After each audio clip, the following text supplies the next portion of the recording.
It's the weekend and you have financial questions that need answering. That can only mean one thing. It's time for Jill on Money, the show that takes the mystery out of your finances. Here's your host, Jill Schlesinger.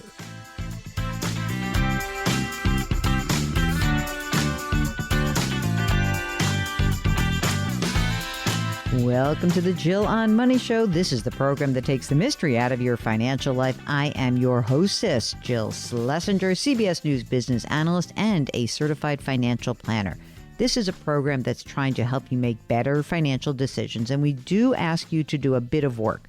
If you have a question or a concern, just go to JillOnMoney.com and click the Contact Us button. See? So easy. Gosh, I think you should just bookmark that site and it'll always be there for you. Let's start the program today. We're talking to Tom, who's on the line from Pennsylvania. So I think I have a lot coming up in the short future, and I feel like I've done a good job saving for retirement so far. So with all the things that I have coming up, I was wondering maybe if I should pull back saving for retirement, because I'm currently maxing things out at the moment. I was wondering if we could just go over my situation, my numbers, some things I have planned. Why not? So, Tom, first of all, how old are you? I am 29. Oh, you sound 30. so mature for a 29-year-old. Mark, this is my thesis on, like, these millennials are so much more on top of their money than I was. Unbelievable. So how much money do you earn, Tom? So my base salary is $132,000. I'm expecting a raise in the next couple of weeks, and how much our bonus is. And with the bonus target, I'm expecting to be around $150,000 this year. That's great. Awesome. Yeah. $150,000 and you're 29 years old. You're in tech, right? Yep. It wasn't always like this. I mean, it never is. That I understand. And you said you're maxing out your retirement account through work. Is that a Roth or a traditional account? So right now I'm maxing out the traditional, and I'm maxing out my Roth IRA, and I'm maxing my HSA. Wow. That's a lot of maxing going on. Yeah. Okay. Yeah. How much money have you saved in each of those three vehicles? So the traditional retirement account, I guess it's a 401k? Yeah, but it's a 401k, and I have around 61 or 62,000. I just started at the company 2 years ago. Great. So, how much money's in the Roth IRA? In the Roth, I have 60,000, and then I also have a regular rollover from my old employer with around 50,000. 50. Okay, got it. And the HSA? I only started it last year. I think I have around 5,000 or 6,000. Great. Are you renting or do you own right now? I currently own. I bought a townhouse about 2 years ago, but I actually had enough cash to pay off the mortgage, which I did. Oh. So hear I had that little, I was a little winsome. I did that little tisk, like, oh. How much is the townhouse worth? Around 280, 290. Okay. No mortgage. Yeah. You're so weird. No. And what was the mortgage interest rate, just out of curiosity? It was around 5.5. Oh, all right. It wasn't nothing. Yeah. Okay. If it was like 3, like other people. Yes, of course. I get it. I understand. Yeah. Okay. So, I'd kill for 5, by the way. So close you were, Mark, just like a year away.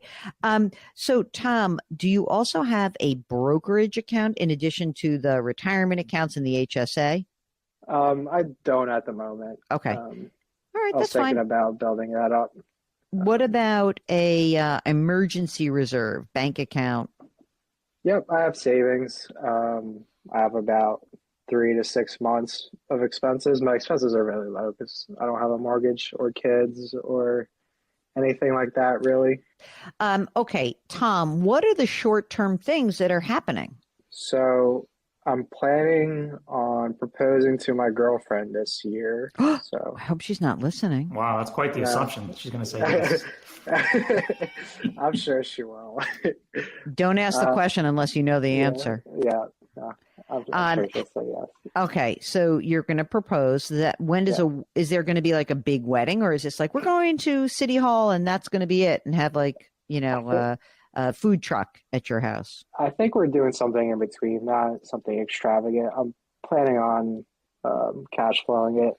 So Okay. it's not going to be until 2026 because we have other friends that are getting married and stuff like that. So Okay. we think 2026 will be good. And Okay. if my bonuses were like they have been, I think I should be able to pay that just through my bonus. What do you think it will cost you, just in terms of like the wedding, the ring, and all, like all in? What do you think is on the horizon? With the ring and everything, I think about 35. Okay. I think like 5 or 6 for the ring, and then the rest for the wedding. Okay. I get my The national average for weddings, I just went onto the knot.com, is $30,000. And you're going to just do that yourself? You don't have rich parents, either of you? I think our parents are going to help, but Okay. I'm not really counting on it. Okay. Fair enough. How do you think, like when you look ahead and you look at your intended now girlfriend, is she comfortable in her financial condition? Does she carry some old student loans? Like what's going on for her? Yeah, she has a lot of student loans, unfortunately. Oh, she boy. went to a private school. Yeah, That was the big mistake, wasn't it? What is her age, first of all? she's also 29. What's her debt level? So she has about 80,000 in public, but she's a public worker, so she's working on the path to getting those forgiven. Oh, public loan forgiveness. Yeah, that's the smaller part of her debt, though. She has, wait a minute. I was so excited. So I was like, all right, I was about to cross out the debt, but now it's those. So it's the public service loan forgiveness plan, gang, is only good for public or federal loans. What other debt does she have? private student loans as well. Luckily, we refinanced that when we first got together. She told me about her debt, Yeah. surprisingly, and she used to have, I think, around 10% Oof. with Discover. Now we're at 3.5 with SoFi, but she has about 130,000. Oh my goodness. Okay. Yeah. Yowza. Is she a doctor or something? Like that's a big number. No, she has a master's in psychology. She's a school psychologist. Dude, didn't anyone say to her, like, girl, you just have to get an MSW. You don't need to get that whole thing. Okay. So how much does she earn as a school psychologist? I think right now she's earning about 66 or 68, and sorry, in my notes I have 67,000, and that increases about 5% a year. And she will be entitled to a pension if she sticks it out. Yeah, she currently has a pension. Okay. If you need help trying to figure out how to prioritize your goals, just give us a holler. Go to JillOnMoney.com, click the Contact Us button. When you click on that button, a form will pop up and you write your note to us. That's the email that we receive. If you want to join us live, just make sure to check the box. While you're on the website, don't forget we've got a free weekly newsletter. It comes out every Friday. The Jill on Money Show will be right back.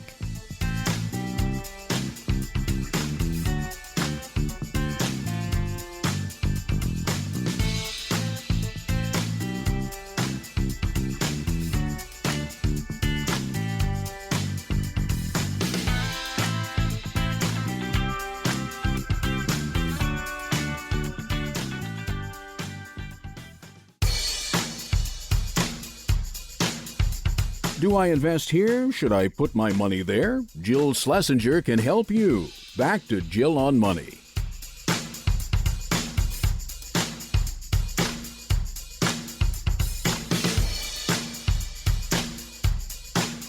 You're back. It's Jill on Money. We are the program that's trying to help you make more informed financial decisions, or maybe just help you prioritize what's going on in your life and make sure that you don't blow through all of your other financial goals while you're trying to do something else. So if you've got a question, just go to our website. That's JillOnMoney.com. Click the Contact Us button, and let us know if you would be willing to come on the air live with us. And while you're on the website, please check out our subscription service. It's called Jill on Money Live. For $35 for the next 12 months, you'll have access to quarterly live webinars.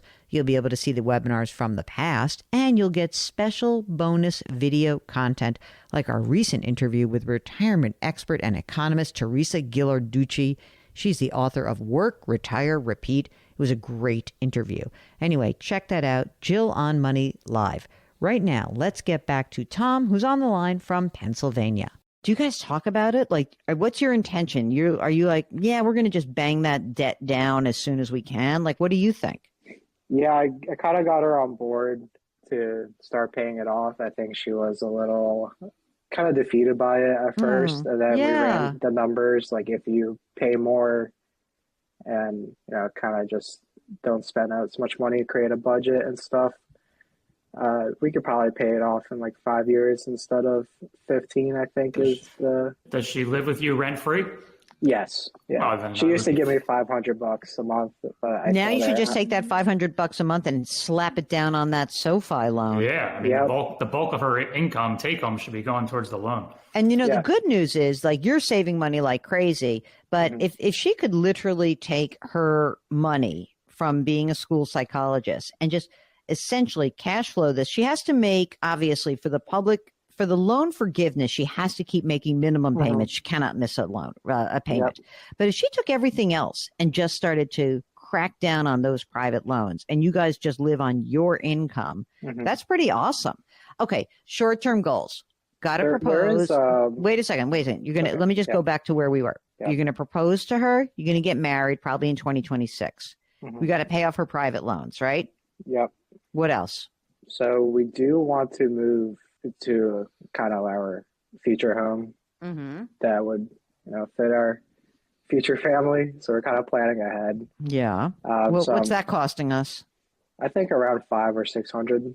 Okay. Let me guess. You want to keep your current place and rent it out? No, I don't. Actually. Oh, thank God.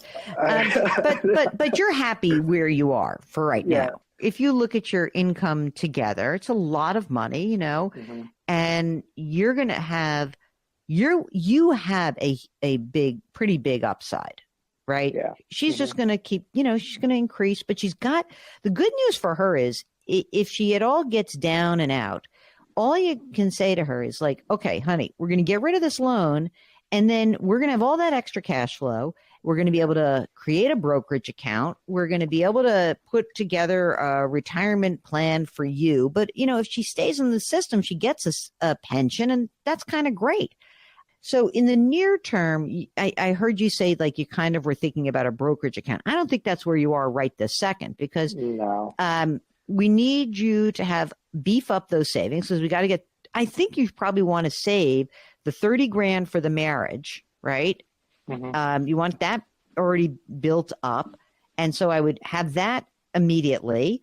And then as soon as that's done, I guess the next question mark is, should he then start putting money in the brokerage account to start getting ready for the move to a house from the townhouse?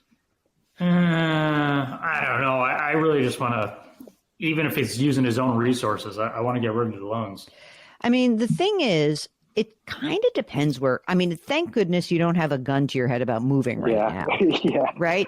Because I'm almost more, if you can be patient on the move to a house and you kind of just wait it out until rates come down a little bit, they will come down in the next few years. You stay in the townhouse, but you're socking money away. And even if it were that you took all that cash flow, because you probably have a bunch of money especially once you get your raise and you have your bonus, like you're going to beef up your savings and then you can start investing into a brokerage account. Do you have a Roth option at work or not? Yeah. I was considering actually, since I already have a good lump sum in my retirement, I was planning on bringing that down to maybe 10% and switching to a Roth. Right now I'm doing 17% pre-tax, which maxes me out. And the match is only up to 8%. So they give me 4 on top of the first 8. Where is the 401k held? I know you told me where you work now. Is it in their investment products or is it in a different kind of a plan? Fidelity sponsored it. Oh, okay. Yeah. So is there any reason why you need to keep the rollover separate? Because I'm thinking that maybe if you want to preserve the ability to potentially do a backdoor Roth, that you'd want to get rid of that rollover and just move it into your traditional 401k. Yeah, I could do that. Don't you think that makes more sense, Mark, for him to get rid of that extra account and just pop it into his traditional right now? I mean, if he wants the option, the flexibility down the road, eventually he's going to phase out of it. Yeah. Yeah. So because, the Roth contributions, I don't know, you're going to have a problem when, you're, let's see, married filing jointly, you're going to get phased out starting at 230. You're getting close to that right now, Yeah. So I just think it might clean that up. Don't be in such a rush. I think you're in great shape. Yeah. How much do you think you actually need to live on? What did you say was the number? What's that burn rate? Yeah. I think on a high end, it's 3,000. So what are you going to do when you reduce your contribution and you capture this extra cash flow? Where's it going? So I was planning on just saving for a down payment. Why? You want to pay off? Do you really want to pay off the debt at 3.5%? Oh, no. Down payment for a home. No. She's asking me. Because I hear him. No, I mean, I'm torn. It's a big number. It's 135, but it's at 3.5%. It's not at, 9%. No, I know the interest rate's low. You just hate it. If you do want to get a little, if you really just want to get her to take a deep breath and let her catch her, sort of feel like, oh, don't worry, we got this.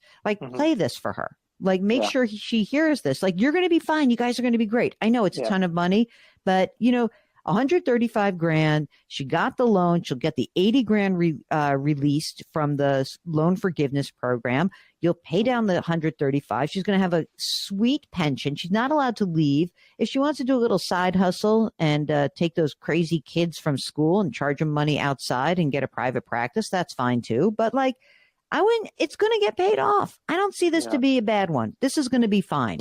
I think because you have these competing needs, meaning I would like to save for a house and I'd like to save, for a marriage. I'd like to, like a wedding ceremony. I'd like to put money down on the private loans. Come up with a game plan together that feels reasonable. That's it. Mm-hmm. If you are only spending $3,000 a month and you've got, boatloads of extra money coming in, then there's no reason why you can't say, okay, well, we're going to put $1,000 a month down on the private loan, $1,000 a month in savings, and go from there. And, when you have the move to the new house, I wouldn't even go so crazy with that because I'm thinking you sell the townhouse, you roll it into the new house and you got a loan. And maybe that loan hopefully it'll be a 4% loan, but there's no rush to get that deal done.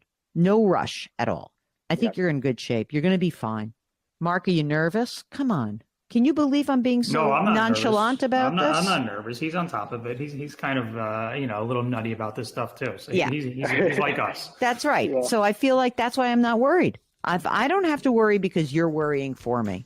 I think you're in good shape. If you feel like there are so many things going on in your life and you just need help sorting them out, we are here to help. Both Mark and I are certified financial planners, and we love hearing from you. Just go to our website, JillOnMoney.com, and click the Contact Us button. The Jill on Money Show will be right back.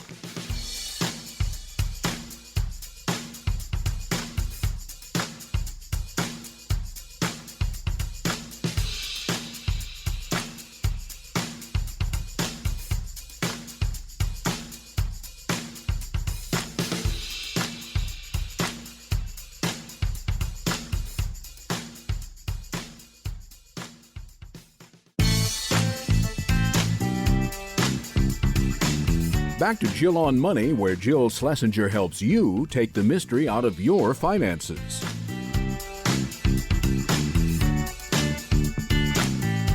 You're back. It's Jill on Money. We are here trying to help you make better financial decisions, maybe avoid a few pitfalls that lie in front of you. If you need some assistance, just go to our website. It's JillOnMoney.com, and there's a Contact Us button in the top right-hand corner. When you click on that button, a form will pop up, and you write your note to us. That's the email that we receive. If you want to join us live, just make sure to check the box. While you're on the website, don't forget, we've got a free weekly newsletter. It comes out every Friday. Mark does a fabulous job assembling all the great stories of the week that maybe you might have missed. Also on the website, you can check out our resources section. You can buy my book, The Great Money Reset, and you can check out our YouTube show called Jill on Money, powered by The Compound. Okay, so as I said, we often will get emails from you guys. If you're shy, I get it. So let's answer an email. This is from Dave. He and his wife are both 52 years old. They live in the middle of the country. They've got 3 adult kids. They're all launched, no grandchildren. And what he writes is, my wife just retired so we can travel more readily. We are, as you say, very charitably inclined. We've got a donor-advised fund in place. And yes, we have all of our estate plans together. Oh, I've become such a nudge. All right, 3 big questions. Number 1, am I on target to retire at age 59? That's when I'll have 10 years of service, thereby triggering pension eligibility and RSU vesting. 2, should I be moving to the Roth 401k instead of pre-tax? And 3, do we still need our term life insurance policies, or can we cancel them? He goes on to write, I was pleasantly shocked to receive a massive comp increase at my work. My salary is $400,000. When adding target bonus, $200,000, and RSUs, $400,000, my total comp is $1 million a year. This guy's a jillionaire. He's a millionaire. Okay, let's hear more. He says he currently maxes out everything, including catch-up contributions, 401k, HSA, backdoor Roths for each of us. The company matches 3/4 of the first 8% of comp. I save between $80,000 to $100,000 per year to an after-tax brokerage account. I additionally save $20,000 per year through an after-tax 401k, which I then mega backdoor into a Roth 401k. Finally, I save 8% through salary deferral into an excess plan where the company matches 8% of anything above $273,000. This guy's got a boatload of money. He's going to really trigger all the hate mail. So don't be haters. Let's just listen to what the story is. He's got $1.7 million in a 401k. Most of it is traditional. He's got $150,000 in Roth IRAs, $64,000 in HSAs, $200,000 in a brokerage account, $100,000 in cash, the non-qualified deferred compensation plan, $211,000. The spouse has old retirement accounts, $250,000. House is worth $700,000 with a $453,000 mortgage at 2.75%. They're going to stay for 10 years. They may downsize after that. Meanwhile, the guy's got $1.2 million of restricted stock units, RSUs, and he gives the whole vesting schedule. No pension for my wife. Social Security for her is $2,600 at age 70 or $2,100 at 67. He's going to have a pension of about $2,000 a month at age 60. His Social Security at age 70 is $4,700. Healthcare. Unless the company changes the rules, I will be eligible for retiree medical after 10 years of service. This is why he's going in for 10 more years. They can live comfortably on $10,000 or $12,000 a month, plus some annual travel. All right, so he's got $1 million of coverage at $198 a month, and wife has $500,000 at $122,000 a month. All right, so let's see where these guys stand. Is he on target to retire at age 59? I'd say so. I mean, you got a lot of money. You're saving a lot of money. I just want to be clear that everything looks fabulous. I don't know if you should necessarily move to a Roth 401k instead of a pre-tax. There's not that much more time left. I guess you could. It'll hurt a little bit more tax-wise, but you're going to get walloped on your pre-tax numbers. So if you don't mind doing it too much, I just don't know if you're going to really be in the 37% bracket when you retire. I mean, you're making over $1 million now, which means that's your top bracket, 37. This may be a case where you really could go down. I don't know. I'm sort of thinking maybe I would. It's too bad Mark's not on this with me. He would say yes. I'm going to say no. I don't think you need to do it. I really don't. We're going to pull money out of this retirement account in between the period of time when, you retire and then when you start claiming Social Security. I think that's probably right. So The yes, you're on target to retire at 59. Maybe no for the Roth 401k. The life insurance is kind of an interesting question because I have some follow-ups. Number one is, if you were to pass away before you got the pension benefit, would it go to your wife? Is there some sort of survivor benefit to that? I'd kind of want to know that. Would the RSUs immediately get vested upon your death? See, these are some questions because I think if the answer is yes, all this money would flow to your wife, and that would argue that you probably would not need the coverage. I think because your wife has stopped working, the insurance for her is superfluous. So I'd say for her, no. But for you, I'd kind of want a little bit more information. You probably can give it up, but I just want to make sure that we go through some of the extra questions before we get there. I hope this helps. You're in amazing shape. Congratulations on being a millionaire, not just a jillionaire. Okay, this is a question from Leslie, who is asking about a recent appearance on CBS Mornings where I was discussing the documents that you should keep.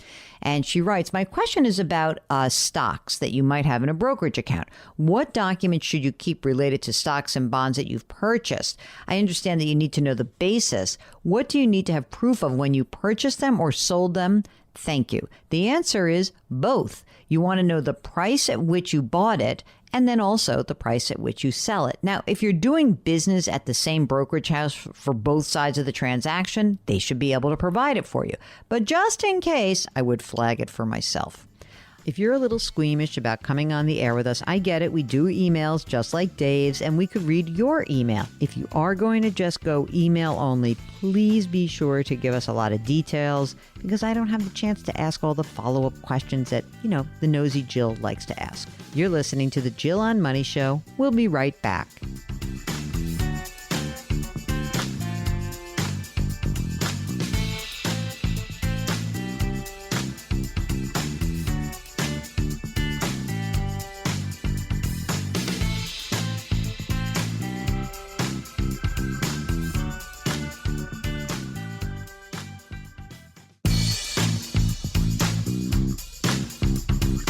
Welcome back to Jill on Money, where Jill Schlesinger takes the mystery out of your finances.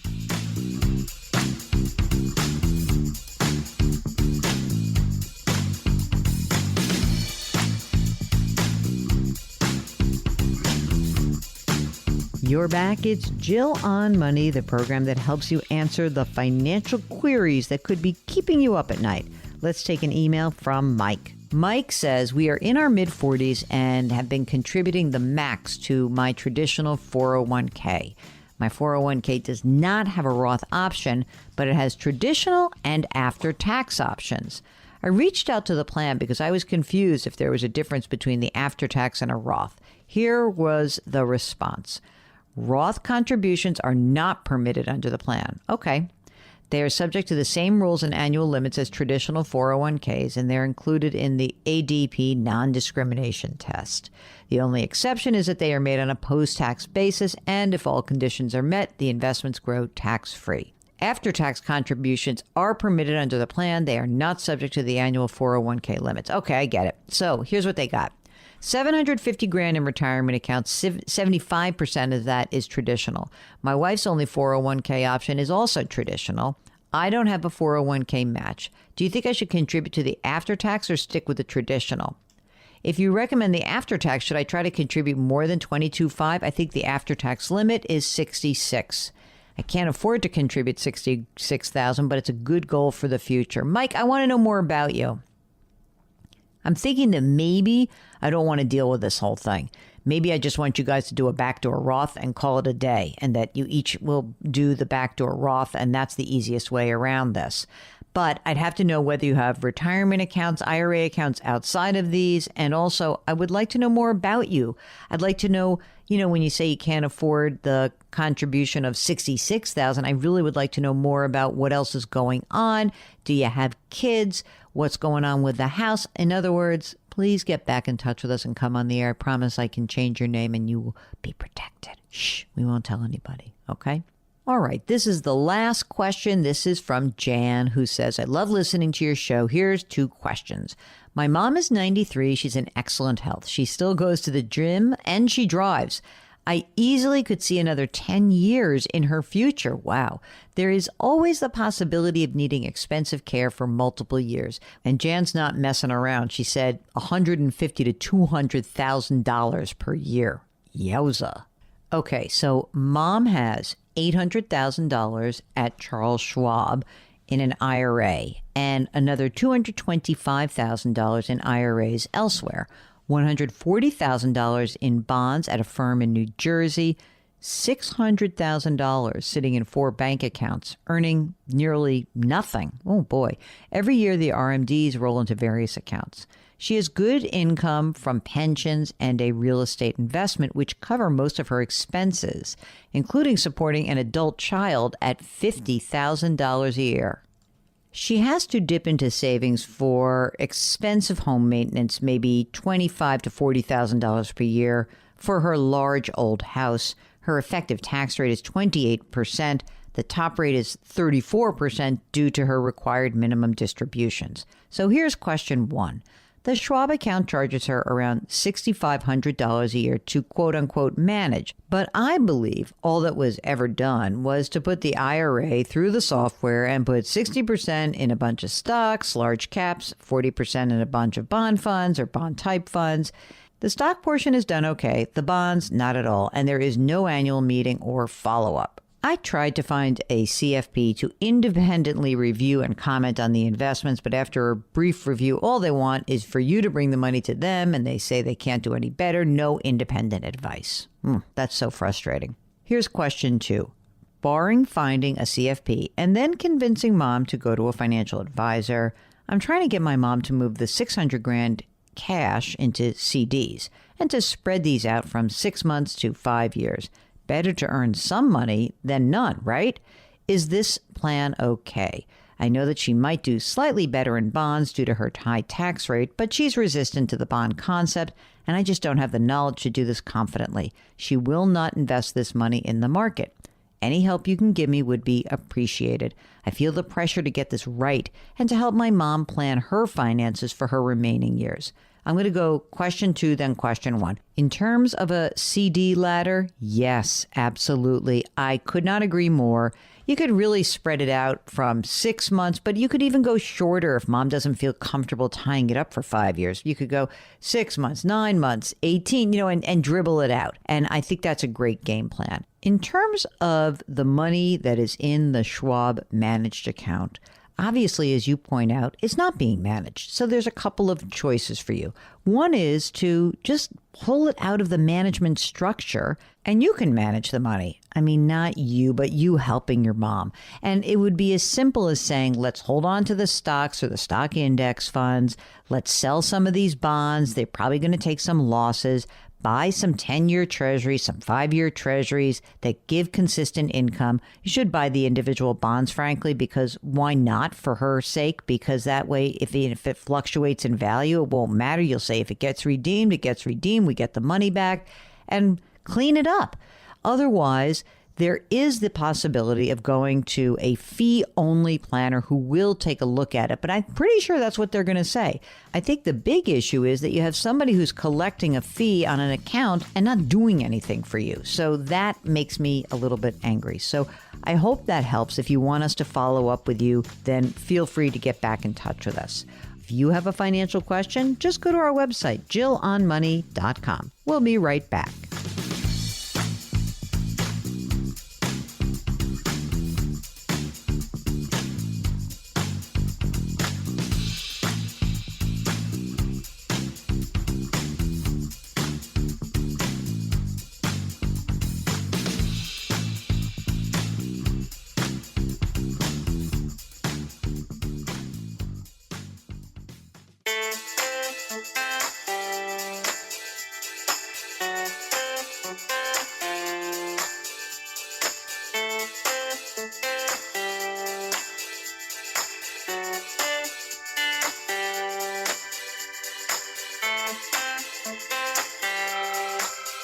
You're back. It's Jill on Money. And before we conclude the hour, let's take an email. This is from Amy, who writes, my husband and I are old school, and we send money to our kids and grandkids for holidays and birthdays by check in the mail. Now, we always take the cards and envelopes to the post office, but have no control over what happens to them after they are delivered on the other end. The recipients also do not always deposit them very quickly, so we worry that the check may have been stolen. We monitor our accounts regularly for any sign of fraud. I know about apps like Zelle, Venmo, and PayPal, and do use PayPal for online shopping. My question, what is the best way to gift money without using checks? And what should we be aware of if we use one of these apps? Thanks so much. Love your show and have listened since before the pandemic and have learned a ton. Have also read your books and checked them out from our public library because I'm frugal. My best to you and Mark. Well, Amy, thanks so much for your note. All right, so you didn't buy the book. You are frugal. I get it. Now, on to your question. It's so scary to be sending checks in the mail these days, and I understand your trepidation. I do like the idea of using Zelle because it's usually an account-to-an-account transfer. So, for example, if you had an account at Bank of America, you might be able to send money to the kids' account, also at Bank of America. Another idea might be is if you're sending money to your kids or your grandkids and you'd like to contribute, say, to a college fund, is to open a 529 account, and that way you can deposit the money straight in there. As far as any other of these payment services, I guess the easiest thing to understand is that, they're intermediaries. So as much as you can get rid of a middle person or a middle institution, the better off you'll be. So just be careful. You want to monitor all of these accounts. And if you're really talking about ongoing gifting, I would just be considering other options that may be a little more tax efficient. But this is really up to you. Thanks so much for your note. If you have a question about gifting or transferring assets, give us a holler. Go to JillOnMoney.com and click the Contact Us button. We'll be right back.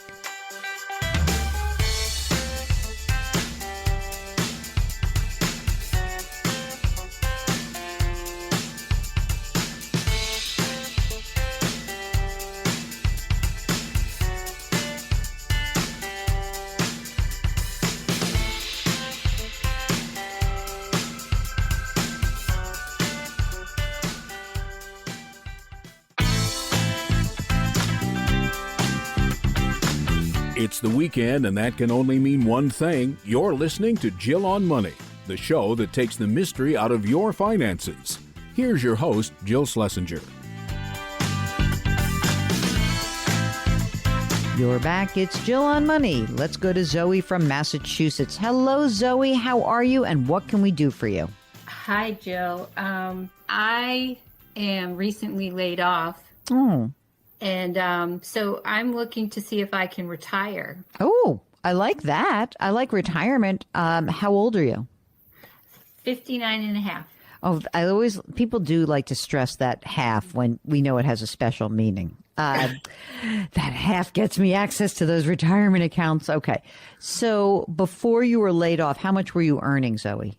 150. Do you know how much you need to live on? Like again, if you'd never had to work again, what amount of money is necessary for you to live your life? On a yearly basis? Yeah, or monthly, whatever's easier for you.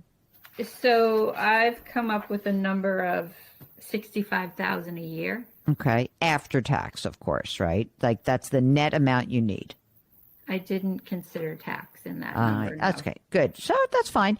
And tell us a little bit about what you have saved so that we can see whether or not this works. So how much have you saved let's start with retirement accounts. So in retirement accounts, I have $900,000. Wow. That's a lot. Is it all pre-tax? Yes. Okay. Pre-tax retirement. Got it. Are you entitled to any pension from the job that you just got laid off from? No. Is there any money that is outside of retirement, maybe in a brokerage account? So I do have a brokerage account. So actually within the brokerage account, I have 3 accounts. Okay. So there's a taxable account, an IRA, and a Roth. Okay, hold on. I'm going to just do taxable, Roth, and brokerage. Okay. You know, I forgot to ask you, you married, partnered, single, Single. kids, adult kids, anyone you got to worry about? No kids. Okay. Nope. What's in the taxable portion of the brokerage account? $450. Okay, that's great. How much is in the Roth? $50. Okay, and the IRA, the traditional? $250. Okay. Do you own your own home? I do. How much would you say it's worth? Roughly $800.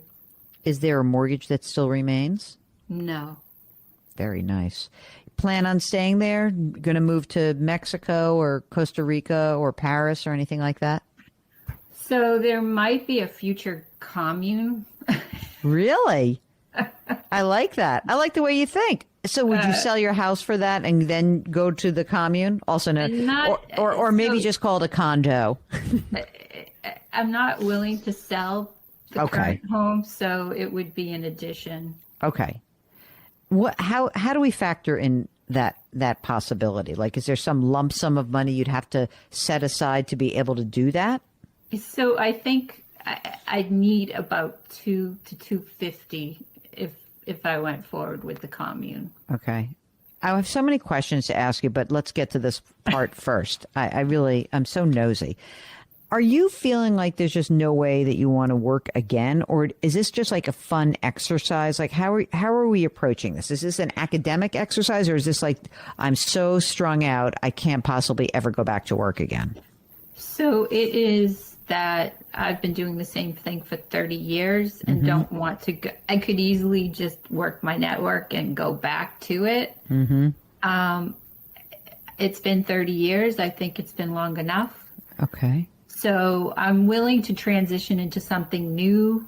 So I'm playing with that idea. I'm looking into opportunities, maybe part-time work. So it's not that I'm anti-work. I actually am too young to just, in my opinion, to be hanging out and having fun every day. So I'm not opposed to going back to work. Okay. I just want to know if I have to. I got it. That's a good distinction to make. So, you know, when I look at this, I think of it in maybe kind of periods of time, right? So if I were to zoom ahead and looked at your full retirement age of 67, do you know what your Social Security benefit is? I do. Tell me those numbers. So full retirement, I have them in the yearly numbers. Fine. 37,200. That's fine. 37.2. And then what's the next number? 53.2. I like that one. That's good. Yeah, that's a nice number. That's a nice number, is right. So, I mean, one strategy could be to look at waiting for Social Security and pulling money out of the IRA and the pre-tax retirement, because, you know, you do have a lot of money, $900 in your pre-tax retirement, right? $250 in the IRA, and live off that for a while. And the question really becomes, well, how much could I, you know, would you be okay just draining that account? Which is, I know it's somewhat of a drastic question. I don't know if you would drain it. So let me just look at this, because I'm going to do this without any other income. All right. So if you have 1.15 million that hasn't been taxed. Now we have to reduce that by whatever your tax is going to be. Now the thing is, you know, as a single person, if you pulled out, let's call it $100,000 a year, you paid your tax on it, that's probably what you need in terms of your net need of your $65,000 a year, like your $5,500 a month, because you'd have to pay your federal tax and your state tax. And so I'm just going to play with the number of $100,000 a year. And I have to think about, well, this 1.15, you know, it's not all yours, right? Because we have to pay the gov some money. Right. And so, you know, one way to think about it is to say, well, on, you know, the combined money, I would essentially be able to take out this $100,000 a year. And I think you'd probably need that, this 10 years, you'd be, close. You would essentially drain the account.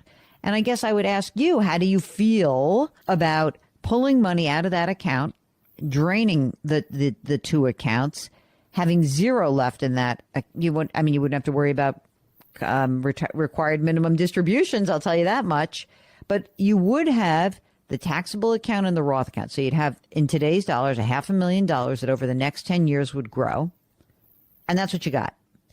And if you then collected Social Security, you've got a chunk of your money. And then, I don't know, it's not a great, I don't think it would force you to have to sell the house, basically. Because unless I had another 800 grand, I can't supplement your Social Security so that it works. So I think, back of the envelope, the way I look at this is, if you need $5,500 a month net to you, could you somehow make some money so that you would earn, I don't know, when you think about starting something new, what's the amount of money you think you could earn doing just something new? Anything. I was aiming for $60,000 a year. Okay, that's better than I was aiming for. So let's say it's 50,000. We'll get back to Zoe in just a minute. It's Jill on Money.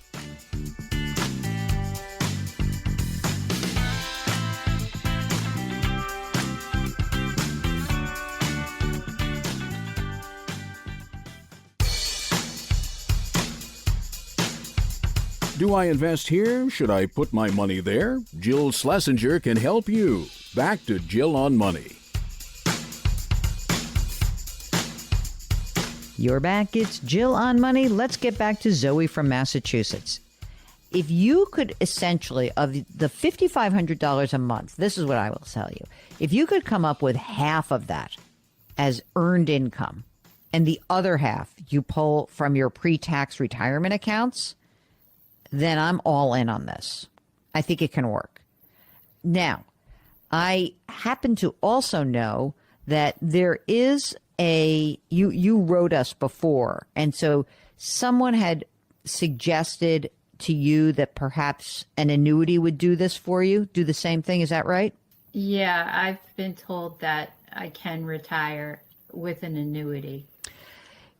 I see the why of that, okay? Because then you can get the money guaranteed to you over a certain period of time, and it will fund the gap. And it's the same calculation that I did. Were they talking about for your retirement account as well, using it and making it a qualified annuity, meaning like you put the retirement proceeds in there?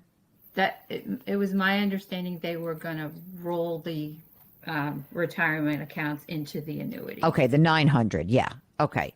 I mean, here's the thing. My downside on that is that now you're locked into that game plan. Right. So I don't I think if you were a little bit older, I'd feel more settled on that.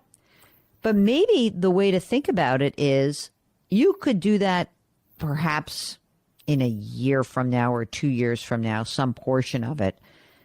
But even that, I don't want to give up my access to the money.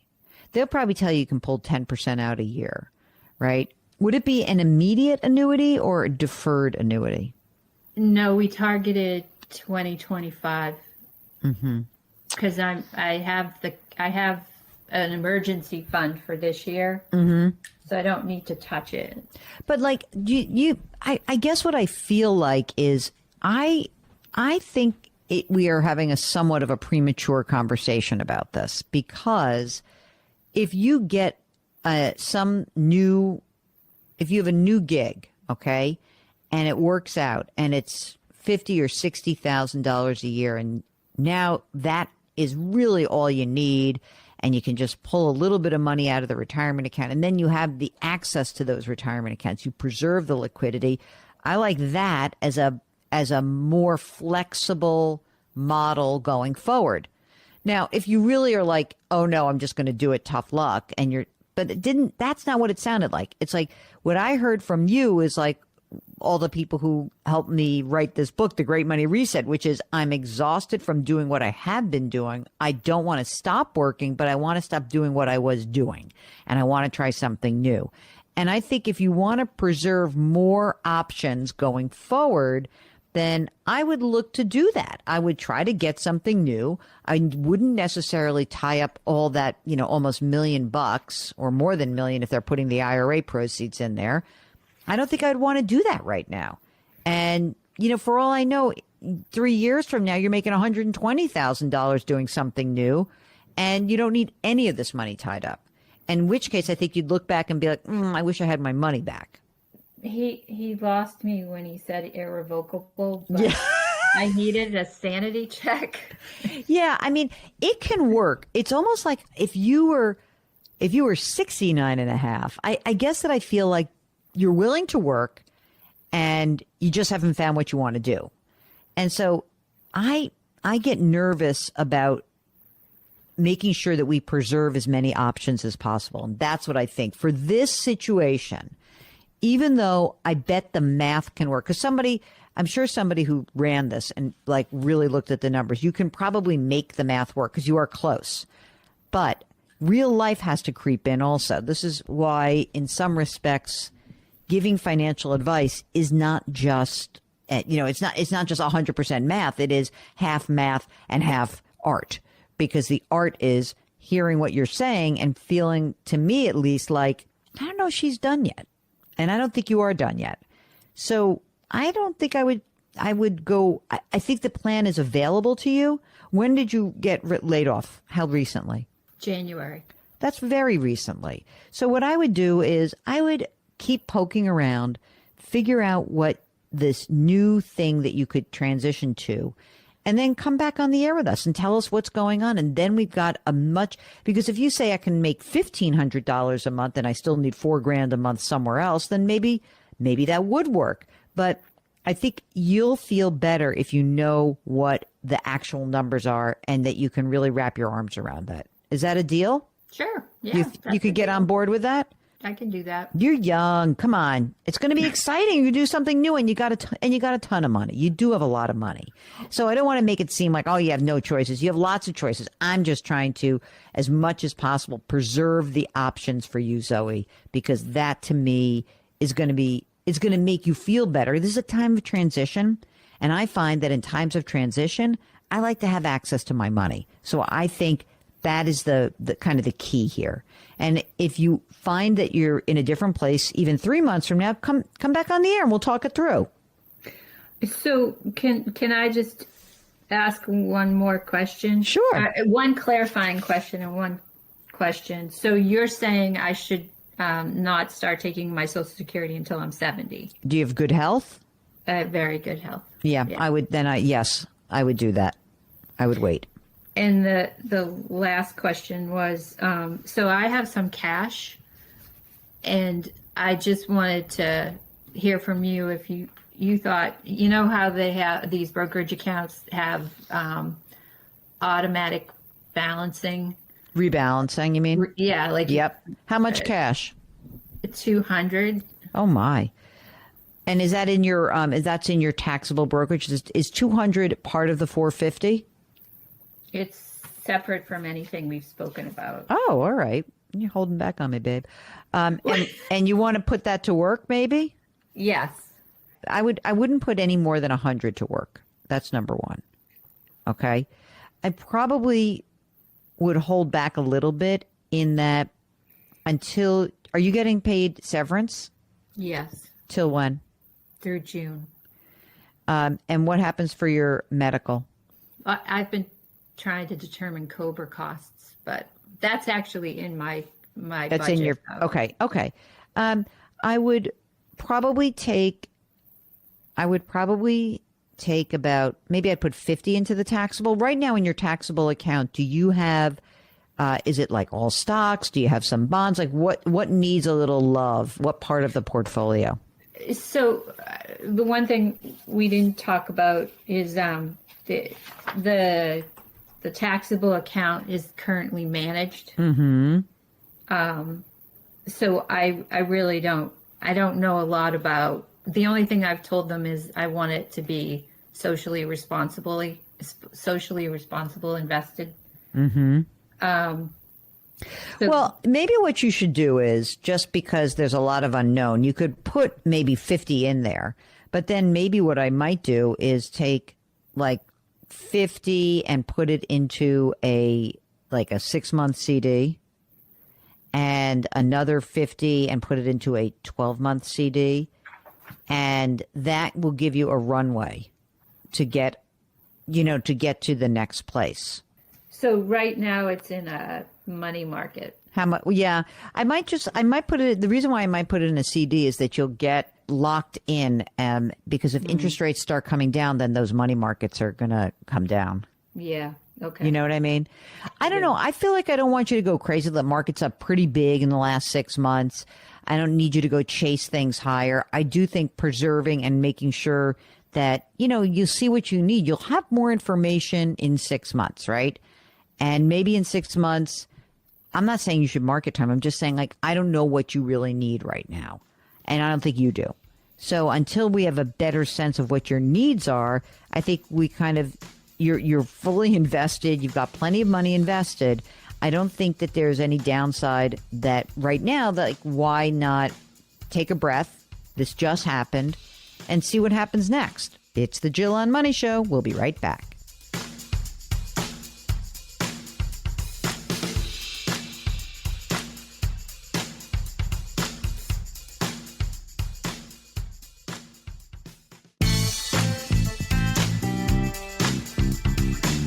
Back to Jill on Money, where Jill Schlesinger helps you take the mystery out of your finances.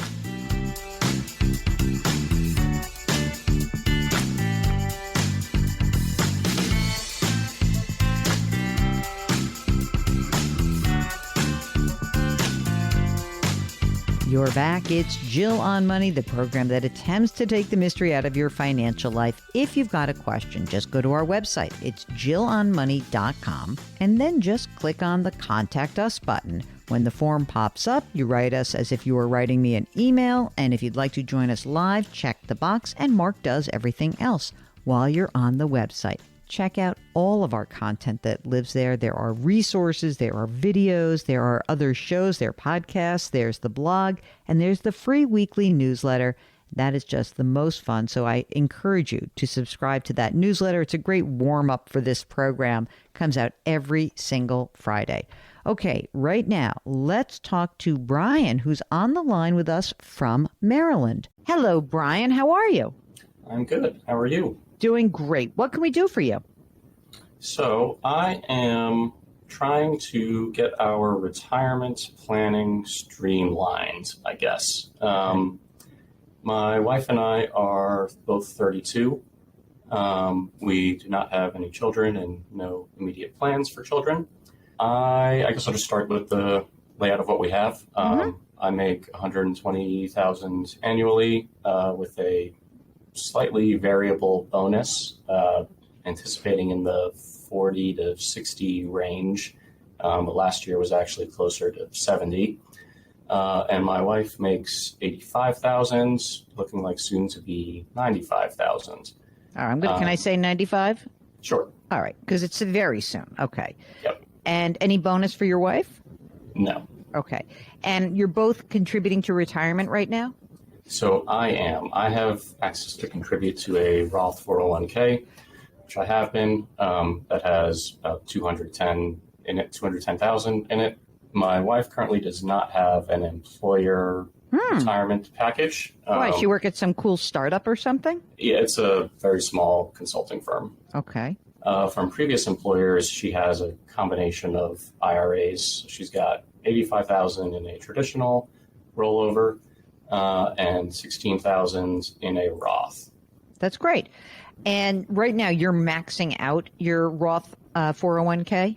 I should be pretty close this year. Okay, that's great. How about other assets that you have? So we have 55,000 in brokerage accounts, 75,000 in savings accounts, and 16,000 in an HSA that we actually can no longer contribute to because of the health benefit that my wife gets from this small firm.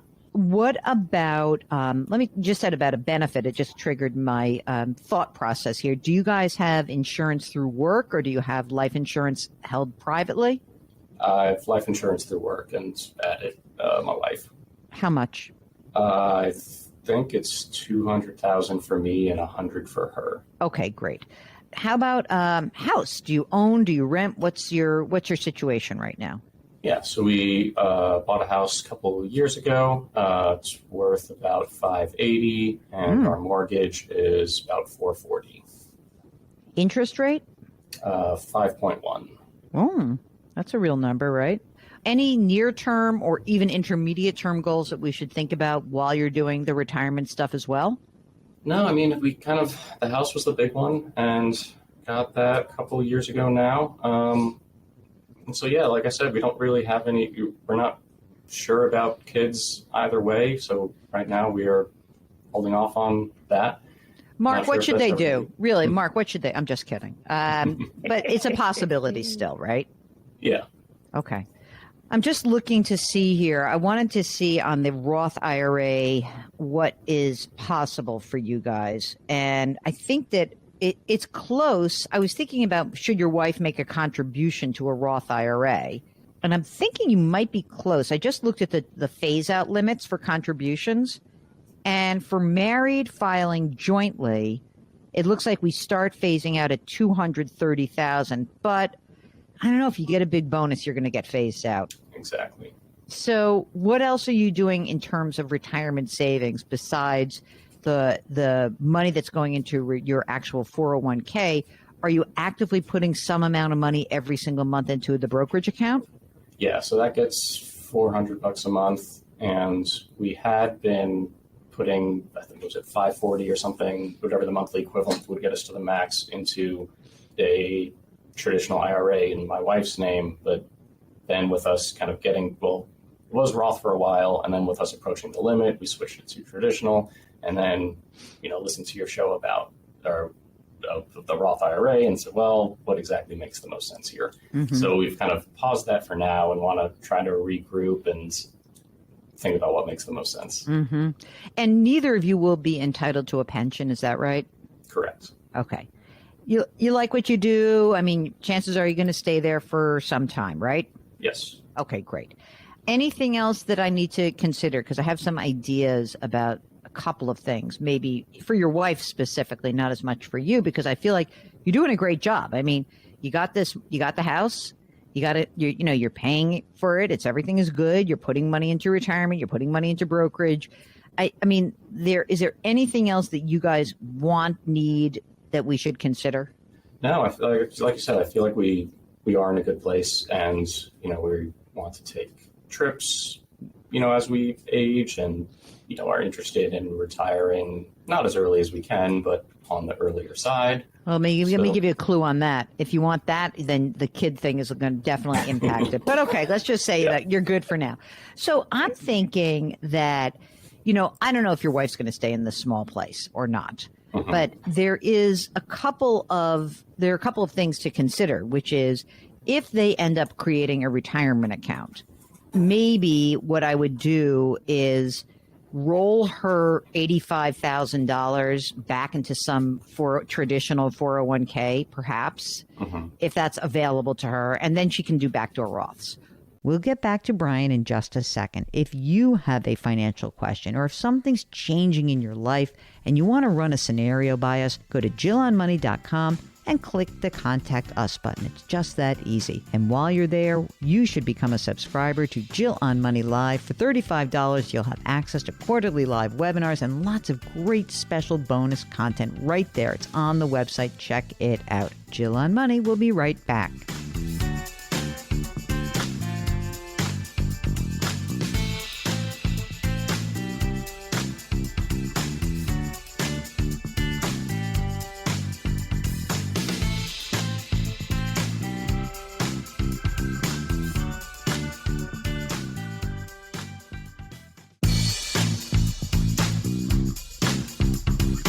Welcome back to Jill on Money, where Jill Schlesinger takes the mystery out of your finances.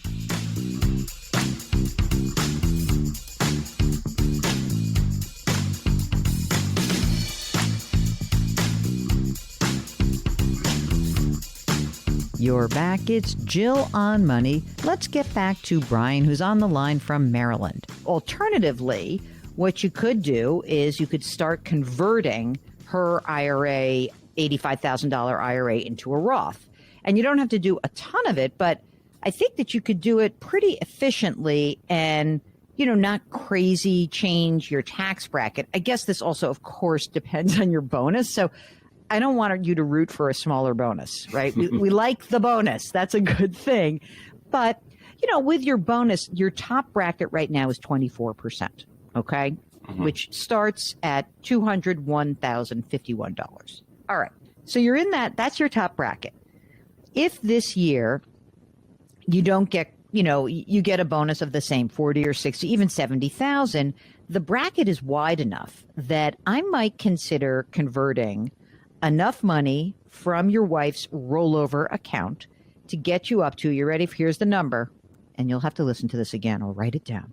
The top part of the range of 24% is $383,900. Now, of course, these brackets shift because of deductions, et cetera. But if you were to take, let's say, 40 or 45 grand this year, add it to your income, that keeps you in your 24%. You use some of your savings to pay for the tax hit.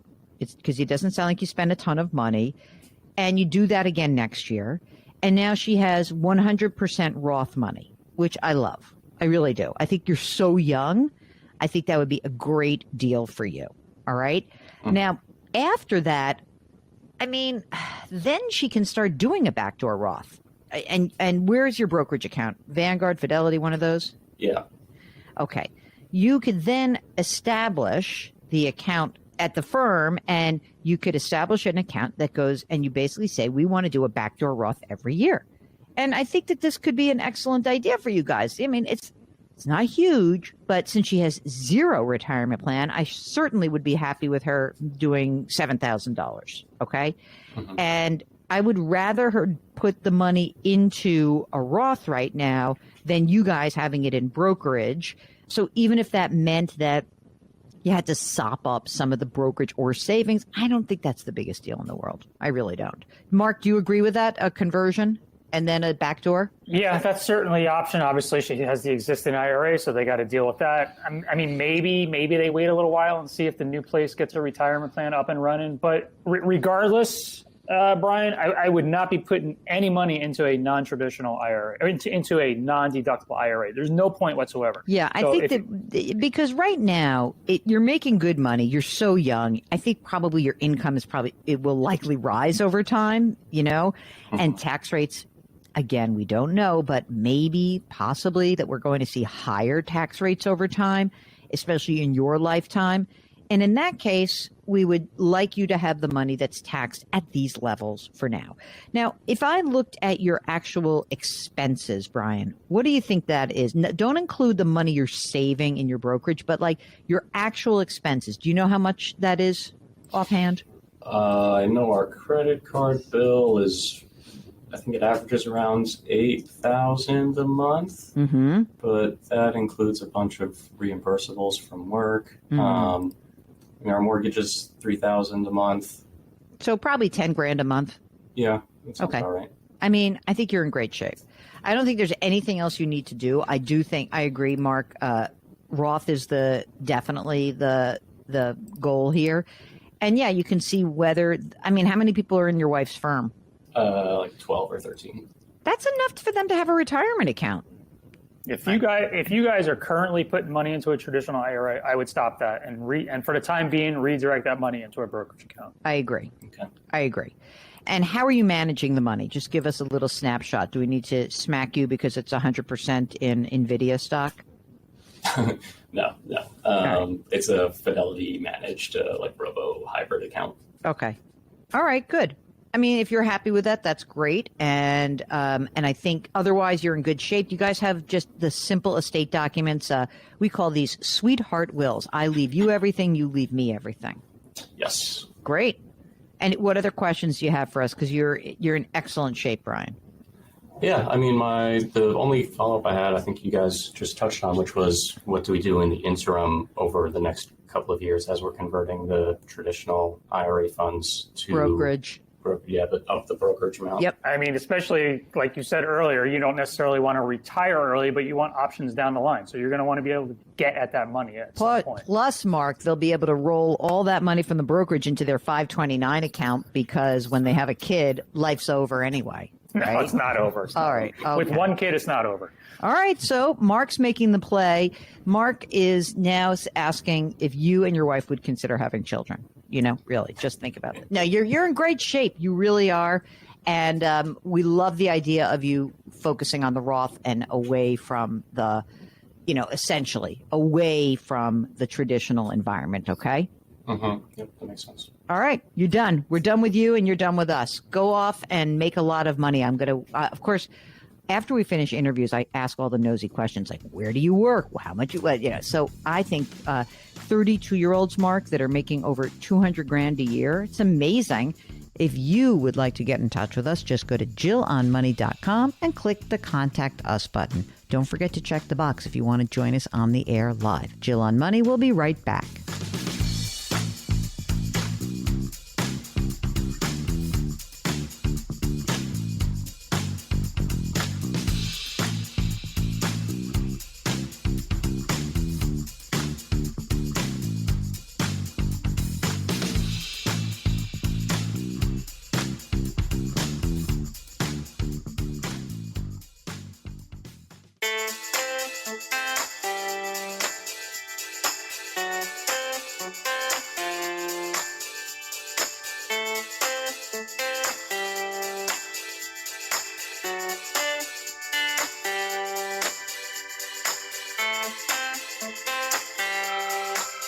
You're back. It's Jill on Money, the program that tries to take the mystery out of your financial life. We do that by encouraging you to ask us questions.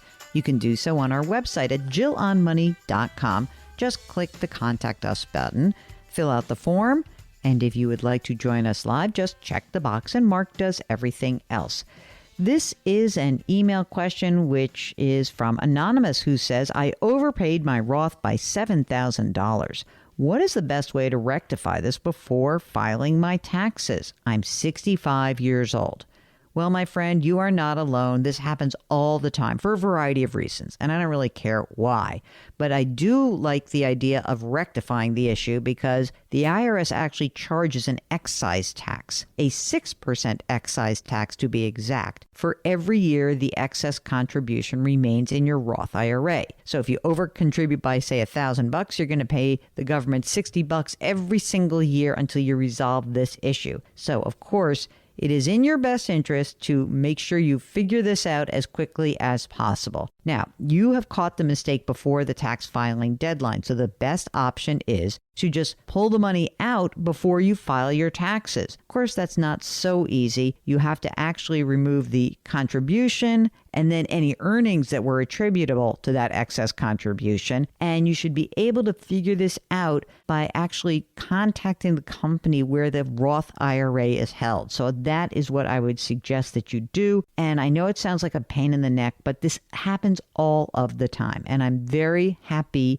that you were able to do so before the tax filing season. That's really the most important thing. Well, that's it for the program today. Remember, if you ever have a financial question, if something comes up, just go to our website, JillOnMoney.com, and click the Contact Us button. Our music is composed by Joel Goodman. Mark Talercio is our executive producer and web king. We always remind you to try to lift someone up. Change your work, change your wealth, change your life. Thank you so much for listening, and we'll talk to you next week.